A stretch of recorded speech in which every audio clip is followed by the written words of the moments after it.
नमस्कार, मैं हूं आपके साथ ज्योत्सना चोपड़ा। आप देख रहे हैं विजडम न्यूज। आज बात कर रहे हैं एक ऐसे किलर के बारे में जिसके बारे में आप भी जानते हैं, लेकिन उसके किए गए तमाम अपराधों, तमाम कारनामों की वजह से वो क्यों कुख्यात हुआ। बात कर रहे हैं चार्ल्स शोब्राज की। द बिकनी किलर के नाम से मशहूर चार्ल्स शोब्राज के चर्चे आप लगातार सुन रहे हैं। चार्ल्स शोब्राज के यूं अचानक से चर्चा में आने की वजह है जेल में उसकी रिहाई।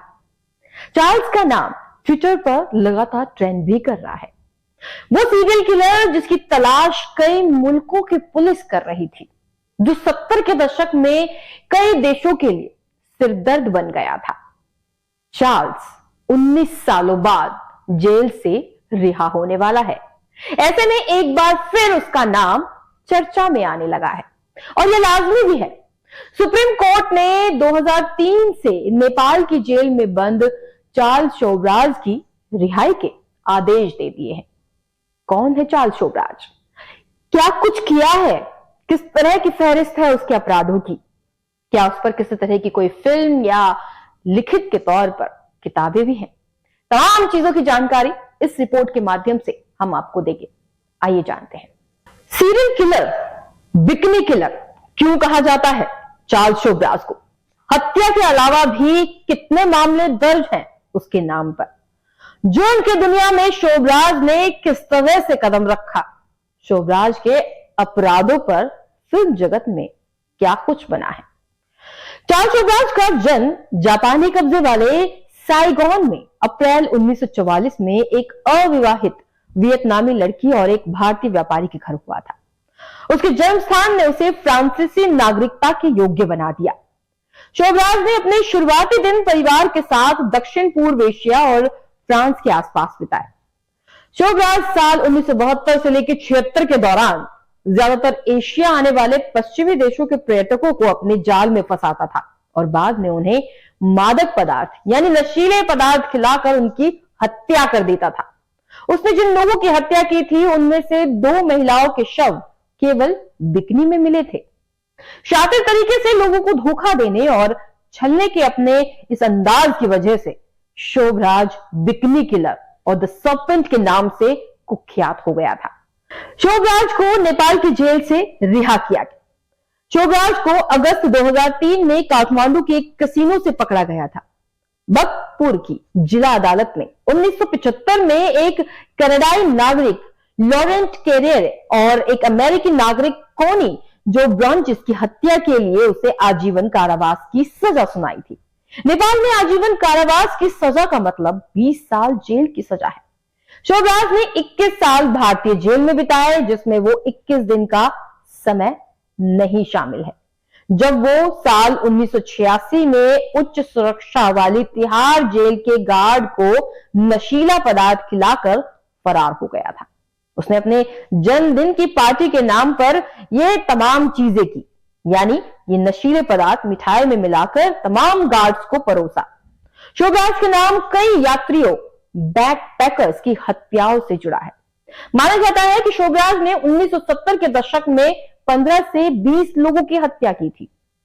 चार्ल्स अपने कारनामों के साथ ही अपनी आलिशान लाइफस्टाइल के लिए भी मशहूर था। उसने अपने से कम उम्र की लड़की निहिता बिस्वास से शादी की थी, जिन्हें आप बिग बॉस 5 में भी देख चुके हैं। निहिता बिस्वास नेपाल की रहने वाली हैं। चार्ल्स और निहिता की मुलाकात के बारे में बात की जाए तो दोनों की पहली मुलाकात नेपाल में ही हुई थी। चार्ल्स को जेल में एक ट्रांसलेटर की जरूरत थी और इसी सिलसिले में दोनों की मुलाकात भी हुई थी। तब निहिता को लगा था कि चार्ल्स शोब्राज बेकसूर है, उस पर लगे इल्जाम गलत है। धीरे धीरे मेलजोल बढ़ा और निहिता को चार्ल्स से प्यार हो गया। दोनों के बीच नजदीकियां बढ़ी और फिर दोनों ने शादी कर ली। निहिता उस समय 21 साल की थी, जबकि चार्ल्स उससे 2 गुनी उम्र का। सीरियल किलर से शादी करके निहिता भी फेमस हो गई। शादी में दोनों की उम्र के अंतर से ही निहिता चर्चा में रही। शोब्राज के अपराधों की कहानी ने सिनेमा और साहित्य जगत को भी अपनी ओर आकर्षित किया। उसके ऊपर कई किताबें और फिल्में भी बनी। थॉमस थॉम्पसन की सर्पेंटाइन, जो कि 1979 में लिखी गई थी, रिचर्ड नेविल और जूली क्लार्क की the life and crimes of Charles Sobhraj, जो कि 1980 यानी 1980 में लिखी गई, और नोएल बाबर की द बिकनी मर्डर्स शोबराज पर ही लिखी गई थी। 2015 की हिंदी फिल्म मैं और चार्ल्स, जिसे प्रवाल रमन और सिजनूर नेटवर्क द्वारा निर्देशित किया गया था। कहा जाता है कि नई दिल्ली में तिहाड़ जेल से शोबराज के भागने पर ही ये फिल्म बनाई गई थी। बहरहाल आजादी की अब सांस लेने वाला है शोबराज, और इस आजादी की सांस से क्या आम लोगों को डरने की जरूरत है? हालांकि कई लोग ये मानेंगे कि एक उम्रदराज अपराधी क्या कुछ कर सकता है, कुछ खास नहीं, लोगों को क्या नुकसान पहुंचा सकता है। आपका क्या मानना है?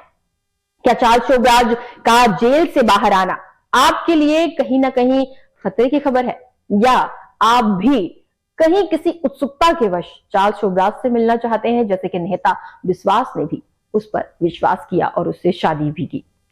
आखिरकार चार्ल्स शोबराज के अपराधों की जो इतनी लंबी फहरिस्त है, जिसकी वजह से उसे बिकनी किलर और द सर्पेंटाइन नाम से पुकारा गया, इन तमाम चीजों को लेकर आपका क्या मानना है?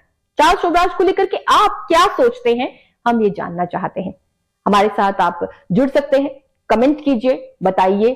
तमाम खबरों को लेकर के हम आपकी सोच को बहुत महत्वपूर्ण मानते हैं, और साथ ही आप हमारे चैनल को सब्सक्राइब भी कीजिए और बेल आइकन को प्रेस करना ना भूलिएगा, ताकि आपको अपडेटेड वीडियोस के नोटिफिकेशन मिलते रहे।